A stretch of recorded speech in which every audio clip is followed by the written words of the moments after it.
우리가 일기라고 하면은 떠오르는 책이 보통 안네 프랑크의 안내 일기라는 책이죠. 우리가 뭐 어렸을 때라든지 또 청소년기나 한 번씩 이렇게 들어보기도 하고 또 읽어보기도 한 그런 책입니다. 이 안네 프랑크는 독일계 유대인입니다. 세계 제2차 세계대전 중에 그 나치의 박해를 피해서 네덜란드 암스테르담에서 이제 은신처에서 숨어 있으면서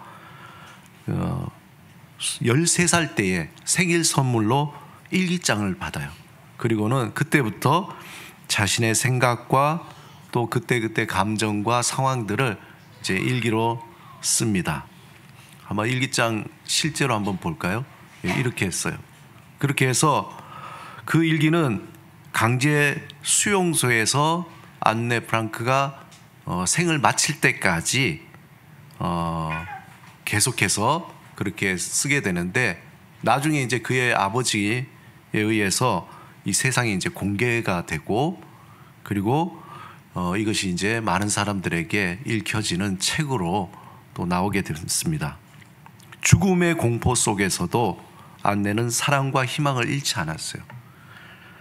여러 가지 모든 상황이 절망이지만 그럼에도 불구하고 그는 여전히 사람들의 마음속에는 선함이 있다는 것을 믿는다. 그러면서 그의 고백, 고난 중에서도 믿음을 잃지 않는 그 삶의 태도, 그 마음을 보고 많은 사람들이 감동도 받고, 그리고 많은 사람들이 이 일기장을 통하여서 희망과 믿음과 그리고 소망을 발견하는 그러한 안네 프랑크의 안내 일기가 대표적인 일기의 하나의 작품입니다. 그런데 흔히 일기라고 하면은 우리가 일상의 글을 쓰잖아요. 매일 어떤 일이 일어났고 그 일로 인해서 내 감정이 어떻고 내 마음에 어떤 생각이 떠오르고, 그런 것들을 우리가 초등학교 때는 초등학교대로, 이제 나이가 들어가면서 뭔가 일기가 이렇게 조금씩 성장해 나갑니다. 그런데 일상의 이야기와 함께 내면의 생각이나 감정에 대해서 쓰는 글이 보통 우리가 내면 일기라 그러죠. 우리가 내면의 그런 감정들이나 생각들을 적는 것, 우리가 흔히 얘기하는 일기는 한마디로 내면 일기입니다. 이와 달리 자신의 감정이나 내면의 깊은 성찰보다도 겉으로 드러나는 사실과 그 행동에 어떤 중심을 두는 일기가 있는데, 그걸 외면 일기라고 합니다. 대표적인 책이 뭐냐면은 미셸 투르니의 외면 일기라는 책인데, 이거는 이제 마치 내가 제3자가 되는 것처럼 해서 나의 감정에 대해서 그 내면보다도 그 감정이 왜 일어나게 됐는가에 대한 상황과 그 어떤 마치 객관적인 어떤 서술처럼 그렇게 쓰는 거죠. 그래서 감정 표현이 적고 자신이나 다른 사람의 행동에 대해서 관찰하는 것처럼 자신을 관찰하게 되는 거예요. 어떻게 보면은 내면 일기는 나에게 더 집중하는데, 외면 일기는 물론 나에게 집중하지만 나를 더 객관적으로 바라보게 되는 그러한 일기라고 볼 수 있습니다. 예를 들어서 아침 7시에 일어나 출근을 준비했다. 지하철은 평소보다 붐볐다. 회사에 도착해서 오전 내내 회의에 참석했다. 점심은 혼자 김밥을 먹었다. 퇴근 후에 집에 돌아와 TV를 보다가 잠들었다. 물론 뭐 아주 단편적인 거지만 외면 일기는 읽어보면은 이것이 그냥 사건의 기록처럼 이렇게 보여지는 일기의 형태입니다. 그래서 외면 일기는 감정을 일으키는 그 사건의 과정, 왜 그런 감정이 일어났을까, 어떤 사건이 있었을까 추적하는 글이라고도 볼 수 있죠. 그래서 요즘에는 이런 뭐 우리가 흔히 얘기하는 일기, 내면 일기나 외면 일기 외에도 독특한 일기로 여러 가지 주제별로 있습니다. 그 중에 하나가 뭐냐면은 사랑하는 사람이 갑자기 죽게 됐어요. 그리고 그 사랑하는 사람을 애도하는 애도의 일기라는 것도 있고, 또 하루 동안 감사한 일을 계속 적어보는 거예요. 그렇게 해서 하는 감사의 일기. 우리가 가장 또 우리 그 아이를 낳고 많이 쓰는 게 뭐죠? 육아 일기. 그것도 일기 하나의 형태죠. 어떤 분은 또 독서 일기, 내가 읽은 책들 감동이 되는 그런 표현들을 적어놓고 거기에 대해서 깨닫는 것들, 감정들을 또 적어보는 독서 일기, 아니면 여행 일기, 그리고 요즘엔 또 음식 일기도 있어요. 맛집 기행하면서 어디가 맛있었나 이런 거 써보는 것. 그 다음에 식물 일기, 음악 일기, 그림 일기 뭐 등등 많은 주제의 일기들이 있습니다. 그런데 그 중에서 제가 최근에 설교를 준비하면서 발견한 독특한 일기 형식의 소설을 하나 발견했어요. 그게 뭐냐면은 몸의 일기라는 거예요. 바로 이 책인데 굉장히 두꺼워요. 한 거의 500페이지 가까이 되는 책인데 몸의 일기. 이 일기는 모로코 출신의 소설가 다니엘 페나크라는 사람이 썼는데 원래 이분은 아동문학으로 성공한, 그래서 저는 잘 몰랐는데 한국에 있는 부모들도 이분의 아동 그 책들을 많이 알고 있다고 그러더라고요. 근데 이게 그분이 그 아동문학으로 성공한 분인데 독특하게 2012년에 이 책을 출간을 했어요. 몸의 일기라고. 그래서 제가 사서 읽어봤는데 내용이 이제 일기니까 그냥 이렇게 쉽게 이렇게 읽을 수 있었습니다. 근데 독특한 방식으로 쓴 이 소설은 그 소설이에요. 이분의 이야기가 아니라 소설인데 소설의 내용에 보면은 어느 날 그 아버지가 돌아가신 거예요. 그 세상을 떠난 아버지가 사랑하는 딸에게 이렇게 남긴 하나의 선물이 있는데 그 선물이 뭐냐, 소설 속에서 그게 바로 일기장이에요. 근데 특이한 것은 남몰래 써온 일기장인데 이게 뭐냐면은 그 소설의 주인공이 12살 때부터 87살까지 평생 자기 어떤 내면 일기나 뭐 외면 일기나 뭐 어떤 그런 것이 아니라 자기 몸에 대해서 쓴 거예요. 몸에 대해서 관한 그런 기록입니다. 그래서 이 일기장을 쭉 읽어보다 보면은 이게 뭐 저기 뭐라 그럴까요? 신체 도감도를 제가 보는 건가?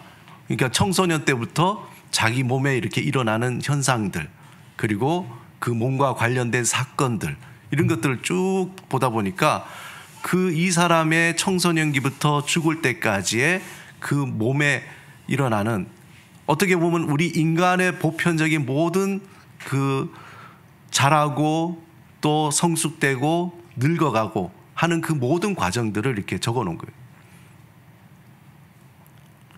주인공은 어릴 적에 보이스카우트 활동 중에서 숲에 혼자 버려지게 되는데 그때 아주 극심한 공포를 느끼게 되는 거예요. 그리고 난 뒤에 그 이후에 너무나 그때 겁을 먹고 나서 자기의 몸, 그 몸을 보호하기 위해서 이제 기록을 하기 시작했다. 소설입니다. 예. 여기 보면은 되게 재밌는데 좀 민망한 것도 되게 많은데 거기에 보면은 일기에는 하품하는 거, 뭐 방귀에 대한 거, 트름에 대한 거, 아니면 피부염, 또 이명도 생기고 불면증. 그러니까 우리가 상상할 수 있는 청소년기의 어떤 몸의 신체의 변화에 대한 모든 것들이 그것을 하나씩 기록하면서 나이가 들면서 생겨나는, 나이가 들면서 어떻게 50대 이후에 뭐가 생기나요? 대부분 이명이 생기잖아요.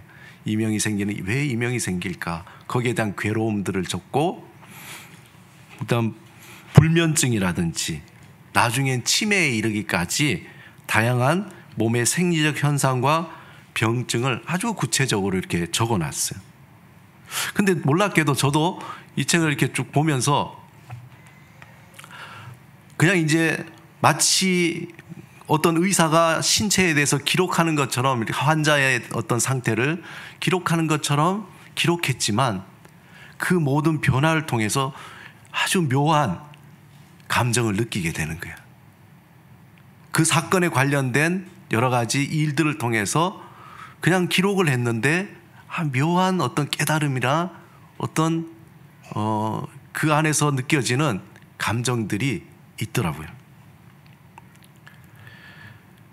몸의 일기는 철저하게 이 정신을 배제해요. 우리가 생각하는 뭐 그런 것들을 배제하고 몸의 변화니까 오직 몸에 집중하고자 했지만 결국은 이 기록 속에서 자신의 생애에 애환이 녹아 있어요. 여기 보면은 이 소설 속의 주인공이 불행하게도 갑작스럽게 손자가 죽게 됩니다. 그러면서 일기를 못 써요. 쓸 수가 없잖아요. 너무 마음이 괴로운데 몇 년 동안 7년 동안 일기를 안 씁니다. 일기를 안 쓰고 그렇게 중단해 있다가 다시 7년 후에 86살에 다시 펜을 들기 시작합니다. 그리고는 일기를 이제 시작을 하죠. 그런데 또 시간이 지나고 난 뒤에 그가 이제 혈액 검사를 했는데 그 결과 내 삶이 이제 끝났구나라는 것을 직감하게 됩니다. 그리고 이제 마지막 기록을 남기게 되고 이듬해 87살에 더 이상 기록 없이 생을 이제 마감하게 됩니다. 몸의 일기 이 책은 단순히 생리 기록을 넘어서서 몸을 통해 이야기하고 삶을 통해서 다시 몸을 이해하는 것. 어떻게 보면은 우리는 막 몸이 자라고 또 성숙해지고 이제 점점 늙어가면서 그냥 병이 있을 때만 내 몸에 대해서 생각하는데 가만히 이 책을 읽다 보면은 내 몸을 다시 한번 돌아보게 되는 거죠. 우리가 생각하는 것, 보는 것, 먹는 것, 어떤 감각들, 이 모든 것들에 대해서 다시 바라보게 되는 거예요. 그가 86살 때 그때 이제 일기 내용을 보면 이렇습니다. 그 중에 한번 비춰주시면은 2010년 9월 14일 화요일 끝이 가까워 올수록 하고 싶은 말은 많아지는데 기운은 점점 달린다. 매 순간 몸이 달라진다. 악화되는 속도는 점점 빨라지고 기능은 느려진다. 가속과 감속. 팽이처럼 돌던 동전이 이제 그만 돌려고 하는 것 같다. 이렇게 돼. 저게 이제 그냥 자기의 현상을 썼는데 묘한 감정을 느끼잖아요. 아마 여기에 어린 청년들이 읽는 거하고 이제 중년을 넘어서 우리가 나이가 들어서 저 글을 읽으면은 더 마음에 확 와닿는 거예요, 이게. 그리고 마지막 일기 87세 때 일기인데 그래 나의 도도 이제 딸인데 이제 가야 할 때가 된 것 같구나. 겁먹지 마. 너도 데려가 줄게. 저는 이 마지막 딱 이 문장을 보면서 먹먹해지더라고요. 그런데 이 소설이면 소설 속의 주인공이 자기의 생을 그렇게 담담하게 받아들이면서 이제는 끝났구나 하는 것을 통해서 자기의 모든 것을 내려놓는 그런 담대함도 보게 됩니다. 참 특이한 책인데 한번 여러분에게 추천을 해봅니다. 두껍지만 금방 읽어요. 네. 우리는 매일 반복되는 삶을 살아가고 있죠. 아침에 일어나면 씻고 또 밥을 먹는 등 마는 등 또 학교나 직장을 가게 됩니다. 우리가 항상 같은 버스나 같은 지하철 그리고 똑같은 일들을 반복하면서 살아갑니다. 여러분 일상이라는 이 말의 영어 표현이 뭐냐면은 everyday life거든요. everyday life. 매일매일의 삶이. 사전적인 의미로 보면은 일상은 날마다 반복되는 생활이다. 어떻게 보면 일상이라는 것은 흔해 빠진 일이죠. 그냥 맨날 똑같아요. 우리가 친구나 누구를 지인을 만날 때 요즘 어떻게 지내세요? 에휴 똑같죠 맨날 똑같아요. 이게 일상인 거잖아. 그래서 날마다 반복되는 일상은 우리에게 반복이 되니까 그렇게 중요하지 않게 생각이 드는 거죠. 반복이 되니까. 그렇게 주목할 것도 없고 특별하지 않은 시간의 반복입니다. 좀 오래전에 나온 영화 2019년도 그렇게 오래되진 않았네요. 영화 중에 우리가 사랑이라고 믿는 것이라는 이 영화가 있습니다. 흥행하고 상관없는 그런 영국의 드라마 영화인데 그 영화에 보면은 어느 날 갑자기 29년간 결혼 생활을 이어온 부부가 그 남편이 갑자기 아내에게 이별 통보를 합니다. 나 이제 떠날 거야. 갑자기 그렇게 통보를 합니다. 그런데 그 남편이 그 아들에게 소회하는 그 말이 뭐냐면은, 자신은 너희 엄마한테 기대에 미치지 못하는 사람이다. 그리고 늘 죄책감과 그 엄마의 너무 뛰어난 것 때문에 자괴감 속에서 살아온 거예요. 아내가 이야기하면 거기에 반박도 못하고 그냥 그렇게 계속해서 넘기고는 삶을 산 거예요.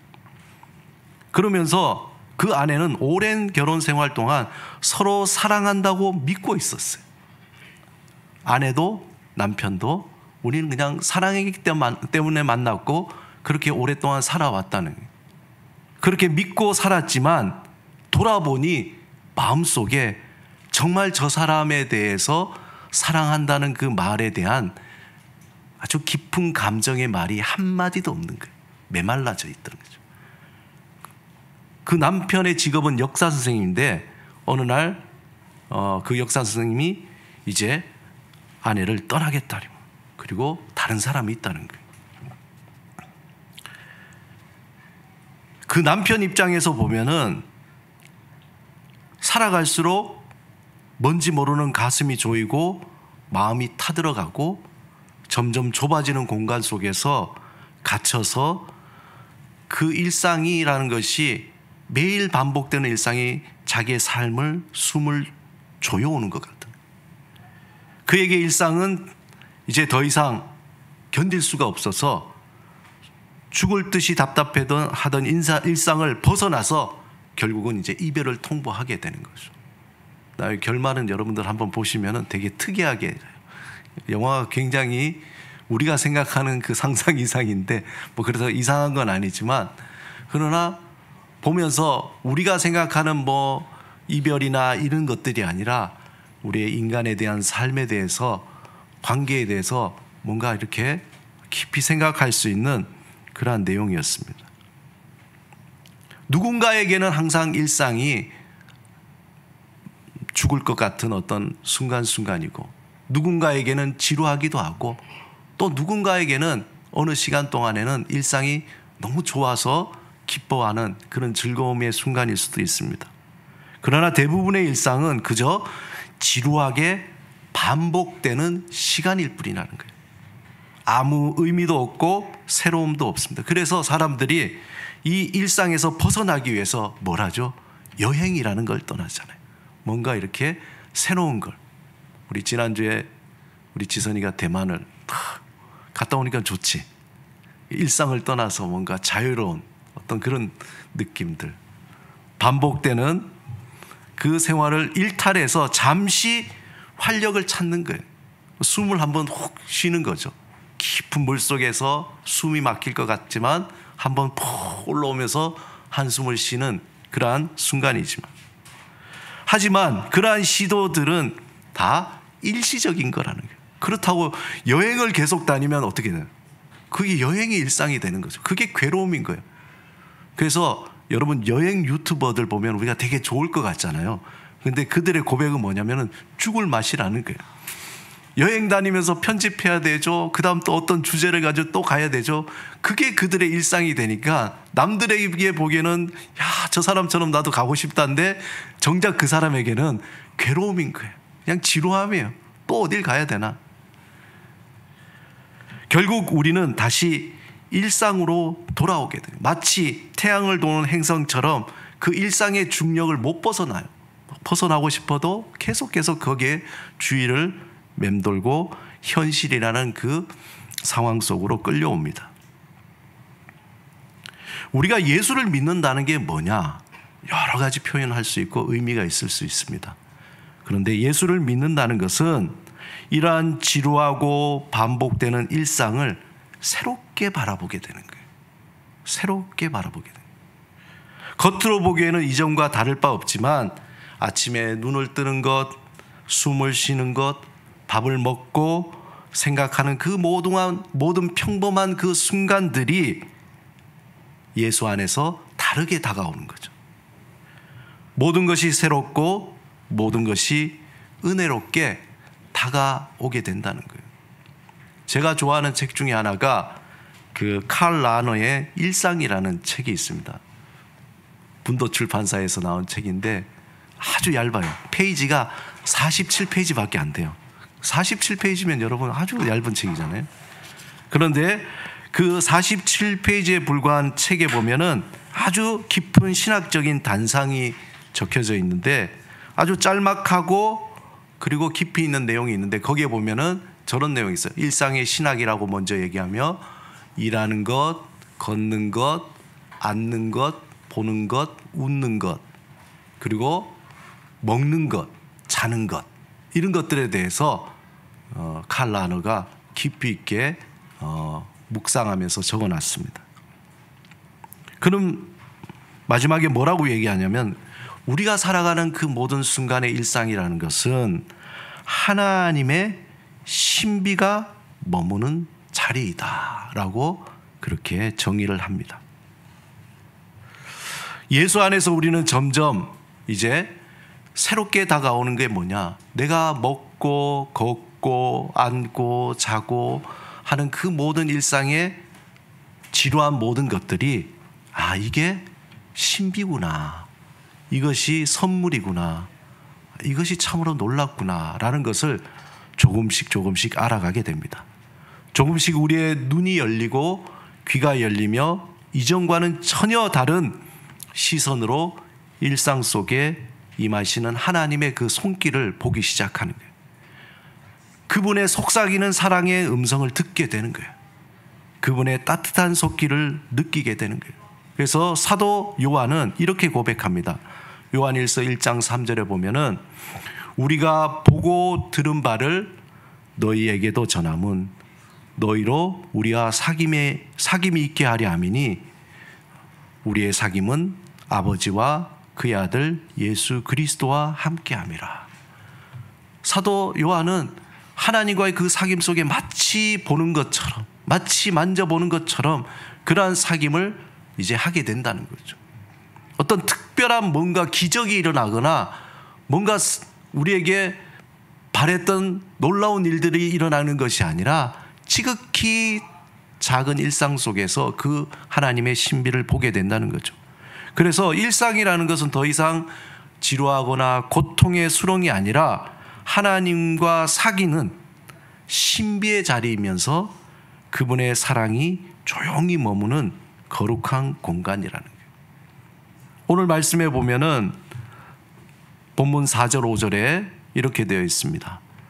이스라엘아 들으라. 우리 하나님 여호와는 오직 유일한 여호와이시니 너는 마음을 다하고 힘을 다하며 내 하나님 여호와를 사랑하라. 그리고 이 말씀을 단지 듣고 흘려보내지 말고 기억하라고 얘기하는 거예요. 단순히 머리에 외우지 말고 마음에 새기라고 얘기합니다. 그래서 본문 6절에 보면은 하나님의 말씀을 머리로 외우는 것이 아니라 가슴에 새기고 살아가라는 거예요. 7절에 보면은 기록되지 않는 신앙은 전수되지 않기 때문에 끊어진다는 거예요. 그러므로 일상에서 말씀과 함께 살아가라고 명령하고 있습니다.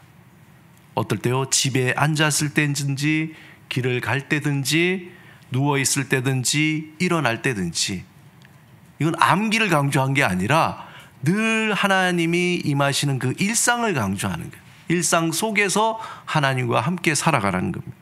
즉 하나님의 말씀은 일상과 분리되지 않고 우리의 모든 순간에 함께 있어야 할 그 모든 죽어있던 신앙이 하나님의 말씀으로 하나씩 살아나게 되는 거예요. 중요한 것은 그 말씀을 손목에 메고 미간에 붙이고 문설주에 기록하라고 되어 있습니다. 신명기 6장 8절에서 9절 우리 한번 같이 읽어보겠습니다. 시작. 너는 또 그것을 내 손목에 매어 기호를 삼으며 내 미간에 붙여 표를 삼고 또 내 집 문설주와 바깥문에 기록할지니라. 여기서 집중해야 볼 것이 기록할지니라. 기록하라는 것. 그것은 단순히 어떤 글 쓰는 행위가 아니라 하나님의 말씀을 끊임없이 상기하고 실천하기 위해서 마음에 새기고 또 새기는 반복입니다. 반복. 여러분 기록은 결국 기록한 것만 기억하게 되는 거예요. 그리고 기억하는 것이 우리 삶의 실천으로 행동으로 옮겨지게 되는 거예요. 그리고 우리가 행동할 때에 우리 삶의 변화가 일어나게 되는 겁니다. 무엇보다 일상 가운데 임하시는 하나님의 그 신비를 기록하는 것이 우리의 삶이 살아나는 거예요. 하나님의 말씀을 내 마음에 새길 때에 일상은 하나님의 관점에서 바라보는 새로운 오감이 열리는 거예요. 기록할 때에 우리가 그냥 다 흘려보내면 아무것도 남지 않지만 우리가 살면서 내 삶을 돌아보고 그 삶을 기록할 때에 이때 하나님이 나에게 함께 하셨구나, 이럴 때 말씀하셨구나, 이럴 때 이런 생각을 주셨구나 깨닫게 되는 거죠. 오감이 열립니다. 이때 지루한 일상은 하나님의 신비가 임하는 거룩한 장소로 바뀌게 되는 거예요. 우리에게 새롭게 다가오는 일상을 단순히 흘려보내는 것이 아니라 그것을 기록할 때 새로운 기억과 경험으로 나의 삶에 스며들게 되는 거예요. 오늘 규찬 집사님이 하나님의 그 일상들에 대해서 나의 기록하는 것이 쉽지는 않죠. 우리는 전부 다 요즘에 어떻게 돼요? 쓰기보다 키보드 두드리고 터치하는 게 더, 그래서 펜을 들고 기록하는 거는 너무 어색한 거예요. 물론 이게 키보드로 기록할 수도 있지만 우리가 연습하는 살다 쓰다 돌아보다 하는 그 연습은 조금 더 구체적으로 내가 행동을 통해서 하나님의 그 임재를 경험해보자 하는 의도가 있는 거예요. 저는 우리 강 장로님 뵐 때마다 장로님 항상 기록하시는 거예요. 수첩에다 항상 기록하다 보면은 하나님의 그 은혜가 쌓이게 되는 거예요. 여러분 그 그릇에다가 수도에 물을 담을 때 물을 확 틀면은 그게 다 담길 것 같죠? 안 담겨요. 그렇죠? 하나님의 은혜가 확 이렇게 넘쳐난다고 그게 우리가 쌓이는 게 아니라 수돗물을 잔잔히 풀 때에 점점 차오르는 거죠. 갑자기 확 쏟아지면은 그냥 또 넘쳐나서 비어 있는 거예요. 우리의 일상을 매일매일 그렇게 기록하면서 잔잔히 우리가 또 쌓이다 보면은 하나님의 은혜가 이렇게 크구나라는 것을, 그 소중한 조각들이 쌓이면서 삶의 모든 순간이 새롭게 변화되고 아름답고 풍성한 열매를 맺히게 된다는 겁니다. 사랑하는 여러분, 우리가 사순절을 보내고 있습니다. 우리가 살다, 쓰다, 돌아보다로 하나님이 주신 보석 같은 일상을 새롭게 발견하는 훈련을 우리가 하고 있습니다. 나의 닫힌 영적인 눈과 귀가 열리도록 말씀을 마음에 새기면서 매일 나에게 일어나는 일들을 한번 기록해 보시기 바랍니다. 그리고 하나님의 그 눈으로 새롭게 바라보는 연습을 하시기 바랍니다. 하나님이 주신 소중한 일상은 손안에 빠져나가는 모래처럼 흘려보내지 마시고 일상을 살아가고 기록하고 돌아보며 한 올 한 올 주워 담아 보면은 어느새 내 안에 두둑하게 하나님의 그 보석들이 쌓여 있는 것을 보게 될 것입니다. 하나님이 주신 일상이라는 그 선물을 날마다 풀어보면서 마치 어린아이처럼 기뻐하고 감사하며 살아가시기를 주님의 이름으로 축원합니다. 우리 함께 기도드리겠습니다. 오늘 말씀을 생각하시면서 우리의 매일 반복되는 그 일상이 지루한 일상이 아니라 하나님의 신비가 머무는 자리가 되도록 주님 나의 눈을 열어주시고 귀를 열어주시고 나의 모든 감각을 열어주시옵소서.